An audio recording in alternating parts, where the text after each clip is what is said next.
St. Martin celebrates triple honors at the Caribbean Travel Awards 2026. Arrest made in jewelry store robbery investigation. Police Constable Noel Maitland found guilty of murdering Donna Lee Donaldson. Click, connect, and thrive. Seniors in the digital age.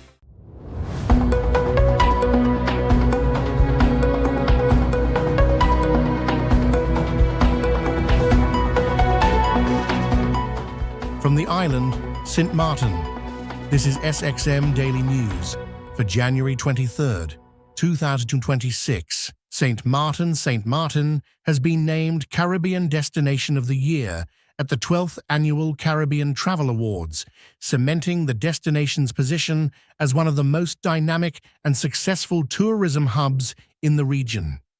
In addition, Grisha Haliger Martin was awarded Caribbean Tourism Minister of the Year. At the same time, Princess Juliana International Airport earned the title of Caribbean Airport of the Year for the second consecutive year. The Caribbean Travel Awards, launched in 2014, are regarded as the region's most meaningful measure of excellence in travel and tourism.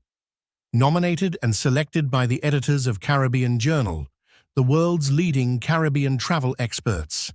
The 2026 awards span 41 categories, recognizing the destinations, experiences, and people shaping the future of Caribbean travel.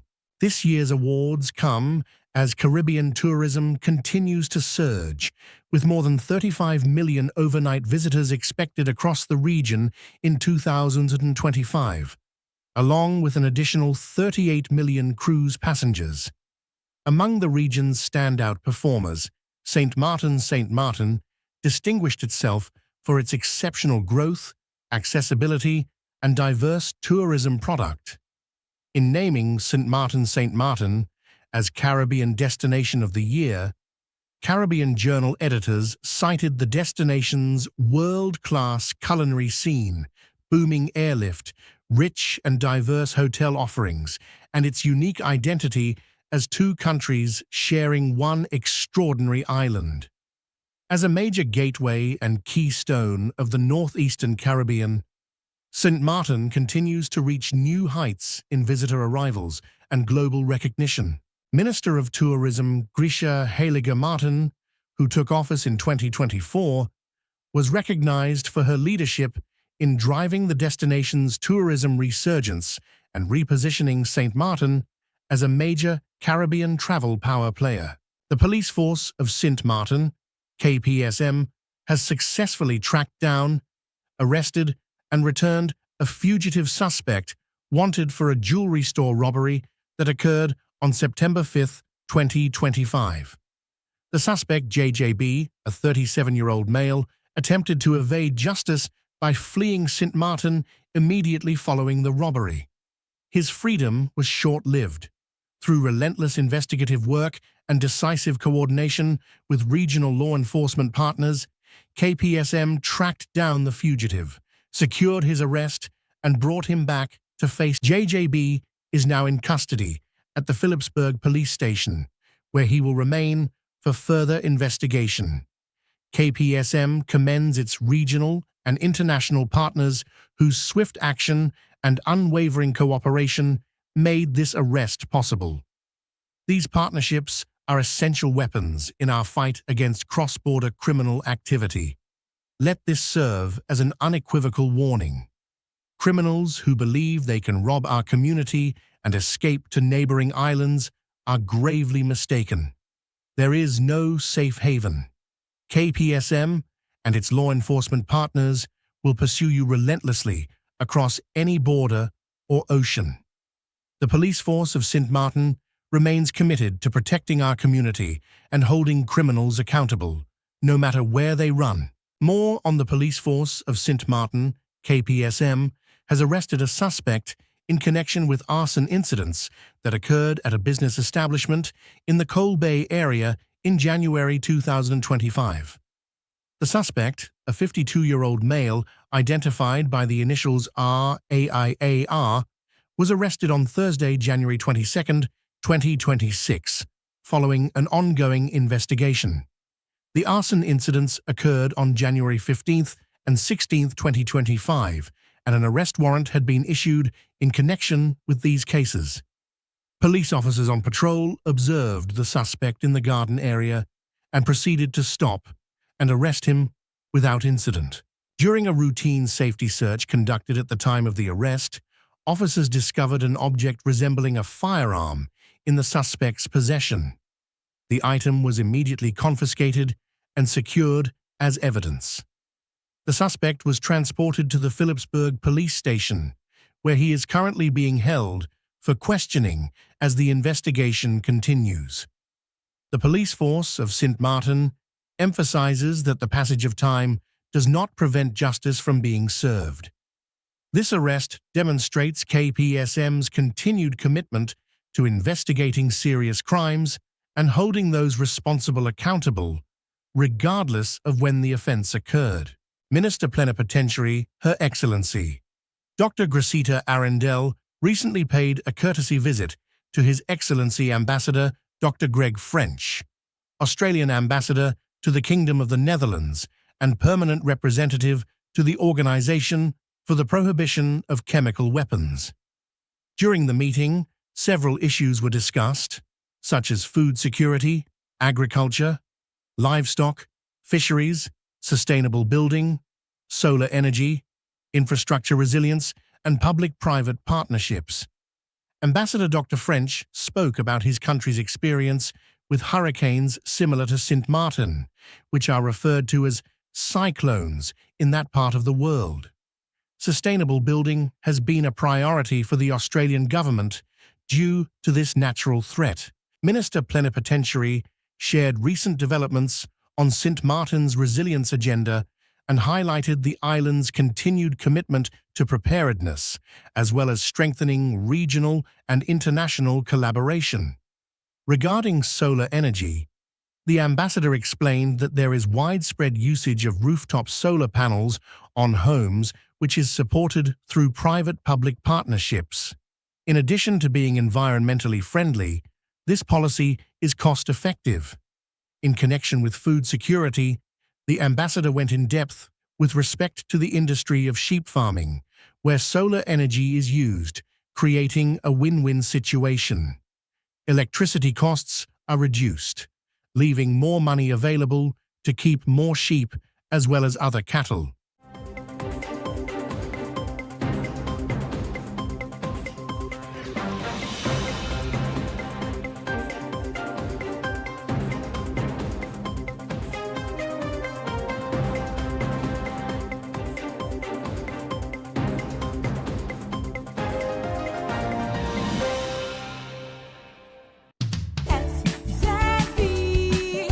Social and health insurance is SXM. Your social and health insurances. Are you SXV insured? Do you have a valid medical insurance status? SXV is cardless. Request your My SXV account today and enter the virtual office of SXV. Go to sxv.sx and sign up now. SXV, yeah. Your social and health insurances.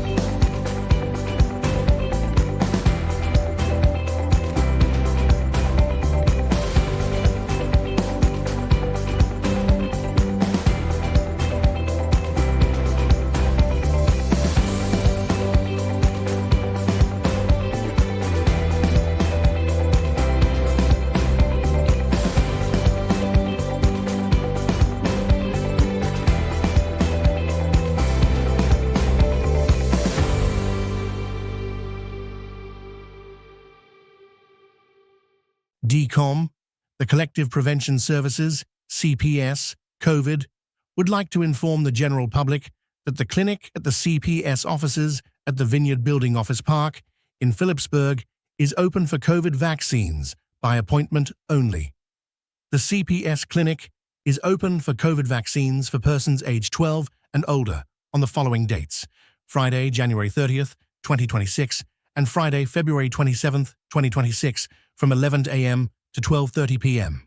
Due to limited supply, CPS is requesting persons to call or email for an appointment by calling 914, option 4, or 542-1570, or via email vaccination@sintma.artengov.org. The booster is entirely free of charge and voluntary. Please bring your vaccination card and a form of identification, ID, when you have an appointment. The trajectory of the COVID-19 pandemic began 6 years ago, on December 31st, 2019, when the Wuhan Municipal Health Commission in China first reported a cluster of unexplained pneumonia cases. What started as a local health bulletin quickly spiraled into a global catastrophe that fundamentally altered the world. By May 2023, following an estimated 6.9 million lives lost, the World Health Organization, WHO, finally declared an end to the public health emergency of international concern, PHEIC. However, the conclusion of the emergency phase does not signify the disappearance of the threat. While the peak of the pandemic is in the past, the virus remains an active presence. Routine prevention remains essential for public safety. Minister, I noticed in a press release from the Ministry of Finance that the 2025 budget amendment has not been submitted to Parliament or approved, and the budget for 2026 has also not been approved. Minister, I noticed in a press release from the Ministry of Finance that the 2025 budget amendment has not been submitted to Parliament or approved, and budget for 2026 has also not been approved, which means that you're operating on the original 2025 budget. Last year, that budget was already providing challenges to you in terms of executing marketing activities. So can you explain what the plans are? Because actually you should be executing the summer marketing plans, putting those in place now and allocating funds towards that, those promotional activities. And also if you could update on the Tourism Authority. Of course. I'll leave that part of explaining where the budget situation is for the Minister of Finance to address. Let her explain that. As for me, how I think financially we're fine. We're okay. I think we're still able to meet our financial our deadlines until the budget is passed. So I don't see it giving us hampering us anytime now. And as for the STA, it has been returned again with just one question from the governor. And we're trying to respond to that one question to the governor. And then as soon as we return it back to the governor, hopefully it'll be clear enough so that then it would be hopefully signed off. And then we can start, hopefully this month. So it's just a minor query. And then it'll return back to the governor for signing. And then you'll hear, I'll be the first, you'll be the first one I call. And since you were appointed minister, how many cassette declarations have you signed for how long? How can these people come from under the stigma? And providing legal support actually helps people to challenge your decisions to sign a declaration. So why does liking Curaçao happen under the same law? Why are these declarations not signed by a judge? So why are liking Curaçao happens under the same law? Why are these declarations not signed by a judge? Okay. Pertaining to your question, I would have to get back to you pertaining to how many cassettes I've signed. And your question is for this year or from since I've been a minister, right? So I'll get back to you with that particular answer. With regard to legal representation, it is every person has a right to legal representation, regardless of their situation. So basically, we're just enforcing the law. I don't see it as them having a legal representation that means that they're automatically going to be contesting my decision or contesting what the work that we're doing. At the end of the day, it is their right to have that. And I don't see, I see it as more of, it's assisting them also to ensure, and from our point of view, it's the care that they need.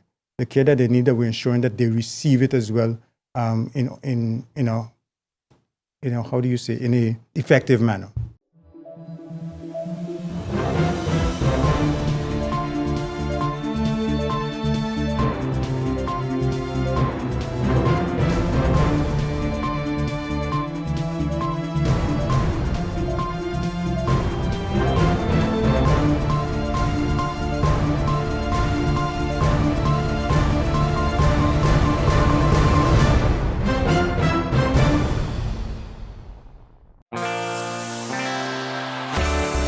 Now for the weather forecast tonight through Saturday midday.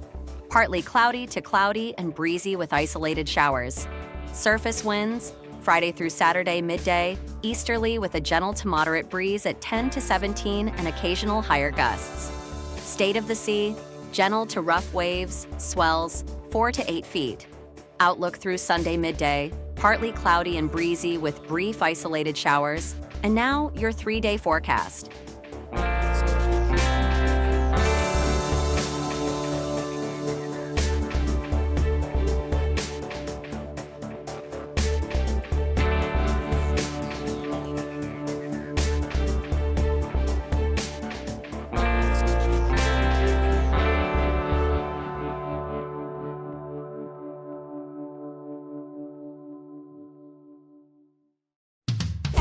Savvy, your social and health insurance is Savvy, your social and health insurance. Are you SXM insured? Do you have a valid medical insurance status? SXM is cardless. Request your My SXM account today and enter the virtual office of SXM. Go to sxv.sx and sign up now. Savvy, yeah, your social and health insurances.